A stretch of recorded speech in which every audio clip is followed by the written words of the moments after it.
जय श्री कृष्ण। श्रावण मास शुक्ल पक्ष की पुत्रदा एकादशी का महात्म्य। युधिष्ठिर ने पूछा, मधुसूदन, श्रावण के शुक्ल पक्ष में किस नाम की एकादशी होती है? कृपया आप उसका वर्णन कीजिए। भगवान श्री कृष्ण बोले, राजन, प्राचीन काल की बात है। द्वापर युग का प्रारंभ का समय था। महिष्मतीपुर में राजा महिजीत अपने राज्य का भली भांति पालन किया करते थे, परंतु उनको कोई पुत्र नहीं था, इसलिए वे सदा दुखी रहा करते थे। उन्होंने प्रजावर्ग में बैठकर इस प्रकार कहा कि हे प्रजाजनों, इस जन्म में मुझसे कोई पाप नहीं हुआ। मैंने अपने खजाने में कभी अन्याय से धन नहीं भरा, कभी किसी ब्राह्मण देवताओं का धन भी मैंने नहीं लिया। प्रजा का मैंने पुत्र की तरह पालन किया है, धर्म से पृथ्वी पर अधिकार जमाया है और दुष्टों को, चाहे वो बंधु हो चाहे पुत्रों के समान ही क्यों न हो, दंड दिया है। शिष्ट पुरुषों का सदा सम्मान किया है, किसी से कभी द्वेष नहीं किया। फिर क्या कारण है मेरे घर में आज तक पुत्र उत्पन्न नहीं हुआ? आप लोग इस पर विचार करें।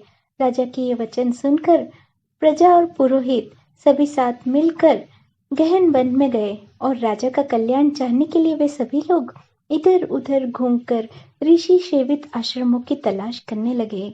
इतने में ही उन्हें मुनि श्रेष्ठ लोमेश का दर्शन हुआ। लोमेश जी के धर्म के तत्व के संपूर्ण शास्त्रों के विशिष्ट विद्वान और दीर्घायु और महात्मा थे। उनका शरीर लोम से भरा हुआ था। वे ब्रह्मा जी के समान तेजस्वी थे। एक एक कल्प बीतने पर उनका शरीर का एक एक लोम विषीर्ण होकर टूट कर गिरता है, इसीलिए उनका नाम लोमेश है। वे महामुनि तीनों कालों की बातें जानते हैं। उन्हें देखकर सब लोगों को बड़ा हर्ष होता है। उन्हें निकट आया हुआ देखकर लोमेश जी ने पूछा, तुम सब लोग किस लिए यहाँ आए हो? अपने आवागमन का कारण बताओ। तुम लोगों के लिए जो हितकर कार्य होगा उसे मैं अवश्य कहूँगा। प्रजाजन ने कहा, हे ब्राह्मण, इस समय महिजीत नाम वाले जो राजा हैं, उन्हें कोई पुत्र नहीं है। हम लोग उन्हीं की प्रजा है, जिनका उन्होंने पुत्र की भांति पालन किया है। उन्हें पुत्रहीन देखकर उनके दुख से दुखित होकर हम तपस्या करने के दृढ़ निश्चय कर यहाँ आए हैं। हे द्विजोत्तम राजा के भाग्य से इस समय आपका दर्शन मिल गया। महापुरुषों के दर्शन से ही मनुष्य के सब कार्य सिद्ध हो जाते हैं। मुनि, हमें उस उपाय का उपदेश दीजिए जिससे राजा को पुत्र की प्राप्ति हो।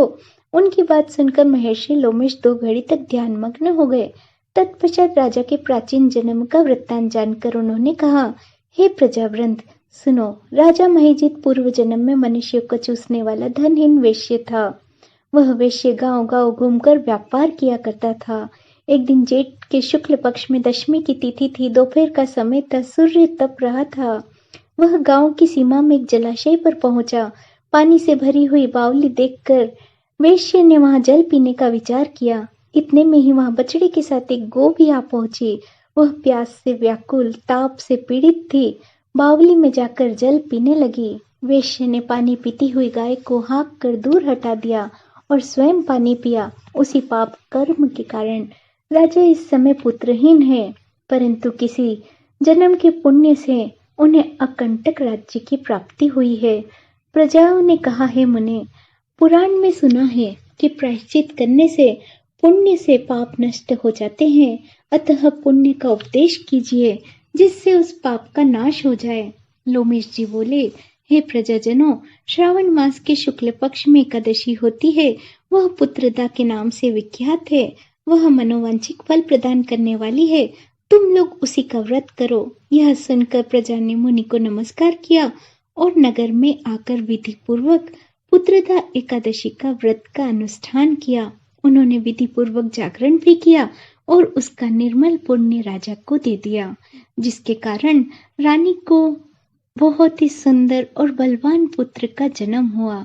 इसका महात्म्य सुनकर मनुष्य पाप से मुक्त हो जाता है तथा इस लोक में सुख पाकर परलोक में स्वर्गीय गति को प्राप्त होता है। जय श्री कृष्ण।